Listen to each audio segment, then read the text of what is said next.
ಇದ್ದೀನಿ, ನಾಳೆನೂ ಹೋಗ್ತೀನಿ, ನಾಡಿದ್ದು ಹೋಗ್ತಾ ಇದ್ದೀನಿ.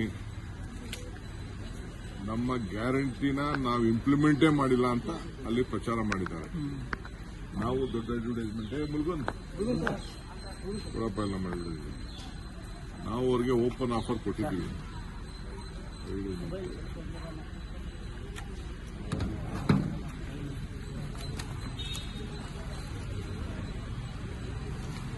ನೋಡಿ, ನಾವು ಕೊಟ್ಟಿದ್ದೀವಿ, ಬನ್ನಿ, ನಾವು ಗಾಡಿ ಎಲ್ಲ ಕೊಡ್ತೀವಿ ಅಂತ ಅಂದ್ಬಿಟ್ಟು ನಾವು ಓಪನ್ ಫುಲ್ ಅಡ್ವರ್ಟೈಸ್ಮೆಂಟ್ ಎಲ್ಲ ಕೊಟ್ಟಿದ್ದೀವಿ. ಸೊ ನಮ್ಮ ಗ್ಯಾರಂಟಿನ ಎಲ್ಲ ನಿಮ್ಮ ರಿಲೇಟಿವ್ಗೆಲ್ಲ ಮಾತಾಡ್ಕೊಡಿ ಅಂತ ಹೇಳಿದೀವಿ. ಫೋನ್ ಮಾಡಿ, ನಾವೇ ಬರ್ತೀವಿ, ನಿಮಗೆ ಬಸ್ ಮಾಡ್ಕೊಡ್ತೀವಿ, ಫ್ಲೈಟ್ ಮಾಡ್ತೀವಿ. ಲೀಡರ್ಗಳು ಬಂದರೆ, ಚೀಫ್ ಮಿನಿಸ್ಟರ್ಗಳು ಬಂದರೆ ಸ್ಪೆಷಲ್ ಫ್ಲೈಟೇ ಮಾಡ್ಕೊಡ್ತೀವಿ. ಡೆಪ್ಟಿ CM ಮಿನಿಸ್ಟರ್ಗಳು ಬಂದರೆ. ಸೊ ಆ ರೀತಿ ಇದೆ, ಭರವಸೆ ಇದೆ, ಬದಲಾವಣೆ ಹೇಳ್ತಾ ಇದ್ದಾರೆ. ಈಗ ಅವ್ರಿಗೆ ಗೊತ್ತಾಗಿದೆ ಬೆಲೆ ಏರಿಕೆ ಜಾಸ್ತಿ ಆಗಿದೆ ಅಂತ. ಅದಕ್ಕೆ ಅವರು 1500 ಕೊಡ್ತಾ ಇದ್ದಾರೆ. ನೆಕ್ಸ್ಟ್ ಬಂದ ನಾವು 2100 ಕೊಡ್ತೀವಿ ಅಂತ ಹೇಳಿದ್ದಾರೆ. ನಾವು 3000 ಕೊಡ್ತೀವಿ ಅಂತ ಹೇಳಿದ್ವಿ. ಯುವಕರಿಗೆ 4000, 25,000 ರೂಪಾಯಿ ಇನ್ಸೂರೆನ್ಸ್ ಕೊಡ್ತೀವಿ ಅಂತ ಹೇಳಿದ್ವಿ. ಹಿಂಗೆಲ್ಲ ಕೊಟ್ಟಿದ್ದೀವಿ. ವಾತಾವರಣ ಚೆನ್ನಾಗಿದೆ. 160 ಸೀಟು ಅಷ್ಟು ಬರ್ತದೆ ಅಂತ ನಮಗೆ ರಿಪೋರ್ಟ್ಸ್, ಇಂಟರ್ನಲ್ ರಿಪೋರ್ಟ್ಸ್ ಇದೆ.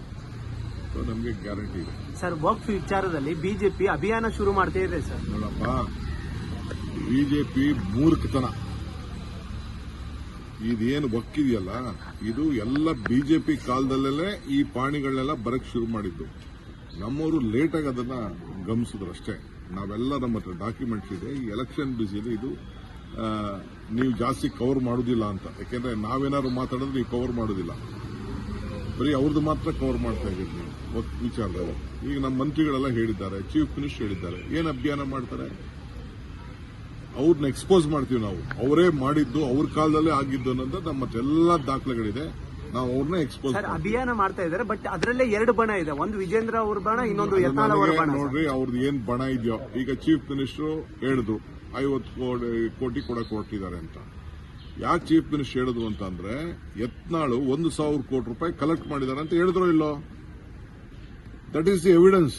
What more evidence you want? ತನಿಖೆ ಮಾಡು, ಕುರಿನಾ ಅಂತ ಕೇಳಿದ್ರೆ, ಈ ಹಿಂದೆ ಖರೀದಿ ಮಾಡಿದ್ರಲ್ಲ, ಅವ್ರೇನು ಕುರಿಗಳಲ್ವಾ? ಕುರಿಗಳನ್ನೇ ಖರೀದಿ ಮಾಡಿದ್ದವರು. ನಾವು ಅದನ್ನೇ ಕೇಳಿದ್ದು. ದನ ಕುರಿಗಳು ಖರೀದಿ ಮಾಡ್ದಂಗೆ ನೀವು MLAಗಳನ್ನ ಮಾಡಿದ್ರಲ್ಲಪ್ಪ ಅಂತ ಹೇಳಿದ್ದು. ಇದೇ ಯೋಗೇಶ್ವರು ಅಶ್ವತ್ಥನಾರಾಯಣ ಎತ್ಕೊಂಡು ಹೋಗಿ ಶ್ರೀನಿವಾಸ ಗೌಡ್ರ ಮನೆಗೆ ನಾ ದುಡ್ಡು ಇಟ್ಬಿಟ್ಟು ಬಂದೆ ಅಂತ ಅಸೆಂಬ್ಲಿಲಿ ಹೇಳಿಲ್ವಾ?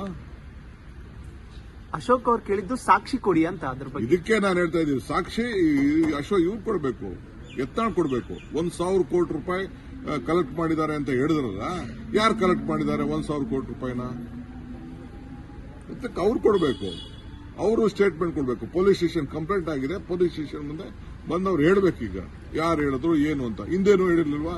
2500 ಕೋಟಿ ರೂಪಾಯಿ ಕೊಟ್ಟಿದ್ದಾರೆ ಚೀಫ್ ಮಿನಿಸ್ಟರ್ಗೆ ಅಂತ ಅವ್ರು ಹೇಳಿದ್ರು. ಇದಕ್ಕೇನಬೇಕು? ಒಬ್ಬ ಆಡಳಿತ ಪಕ್ಷದ ಸದಸ್ಯರಾಗಿದ್ದಾಗ ಹೇಳಿದ್ದು, ಈಗ ವಿರೋಧ ಪಾರ್ಟಿಯ ಸದಸ್ಯರಾಗಿದ್ದಾಗ ಈಗ ಹೇಳಿದ್ದಾರೆ. ಅವರೇನು ದಡ್ರ? ಅವರು ಈಗ ಫಾರ್ಮರ್ ಸೆಂಟ್ರಲ್ ಯೂನಿಯನ್ ಮಿನಿಸ್ಟರ್ ಆಗಿದ್ದವರು ಅವರು. ಸರ್, ಕೋವಿಡ್ ಹಗರಣಗಳನ್ನ ಸಂಸತ್ನಲ್ಲಿ ಕೂಡ ಪ್ರಸ್ತಾಪ ಮಾಡ್ತೀರಿ ಅಂತೇಳಿ ಈಗ ಚರ್ಚೆ ಶುರುವಾಗಿದೆ ಸರ್, ಇಲ್ಲಿನ ಕೋವಿಡ್ ಹಗರಣಗಳನ್ನ. ನೋಡಿಯಪ್ಪ, ನಮ್ಮ ಹತ್ರ ರಿಪೋರ್ಟ್ಸ್ ಎಲ್ಲ ಬಂದಿದೆ. ಫಸ್ಟ್ ಮೀಟಿಂಗ್ ಮಾಡಿದೀವಿ. ಪುನಃ ಅವರು ಒಂದು ರಿಪೋರ್ಟ್ ಎಲ್ಲ ಕೊಟ್ಟಿದ್ದಾರೆ. ಇದನ್ನ ನಾವು ಪರಿಶೀಲನೆ ಮಾಡ್ತಾ ಇದ್ದೀವಿ. ಏಕೆಂದ್ರೆ ಇದು ಅವರು ರಿಕವರಿ ಮಾಡಿ ಅಂತ ಹೇಳಿದ್ದಾರೆ. ರಿಕವರಿ ಮಾಡಬೇಕಾದ್ರೆ ಒಂದು ಪ್ರೊಸೀಜರ್ ಇದೆ ಅದಕ್ಕೆಲ್ಲ. ಸೊ ಅದಕ್ಕೆಲ್ಲ ನಾವು ಎನ್ಕ್ವೈರಿ ಮಾಡ್ತೀವಿ. ಖರೀದಿ ಬಗ್ಗೆ ಮುಖ್ಯಮಂತ್ರಿಗಳು ಹೇಳಿದ ಬೆನ್ನಲ್ಲೇ ಈಗ ಬಿಜೆಪಿಯಲ್ಲಿರ್ತಕ್ಕಂಥ ಶಾಸಕರು ಸಿದ್ದರಾಮಮೂರ್ತಿ ಅವರು, ಎಲ್ಲರೂ ಕೂಡ ಬಿಜೆಪಿಯಲ್ಲಿ ಇರ್ತಕ್ಕಂಥ ಶಾಸಕರು ಕೂಡ ಖರೀದಿ ಮುಂದಾಗಿದ್ದಾರೆ ಕಾಂಗ್ರೆಸ್ನವರು ಅಂತ ಹೇಳಿ ಅವರು ಆರೋಪ ಮಾಡಕ್ಕೆ ಶುರು ಮಾಡಿದ್ದಾರೆ. ಈಗ ಫಸ್ಟು 1000 ರೂಪಾಯಿ ಕಲೆಕ್ಟ್ ಮಾಡಿ 1000 ಕೋಟಿ ರೂಪಾಯಿ ಕಲೆಕ್ಟ್ ಮಾಡಿದೀವಿ ಅಂತ ಹೇಳಿದ್ದು ಯಾರು? ಬಿಜೆಪಿ. ಫಸ್ಟ್ ಅಲ್ಲಿಂದ ಶುರು ಆಗಿದೆ. ಚೀಫ್ ಮಿನಿಸ್ಟರ್ ಹೇಳಿದ್ದು ನಾನು ಸಮರ್ಥಿಸ್ತಾ ಇದ್ದೀನಿ. ಆಗ್ಲಿಲ್ಲ ಅನ್ನೋದಕ್ಕೆ ಇವೆಲ್ಲ ಪ್ರಯೋಗಗಳು ನಡೀತಾ ಇದೆ.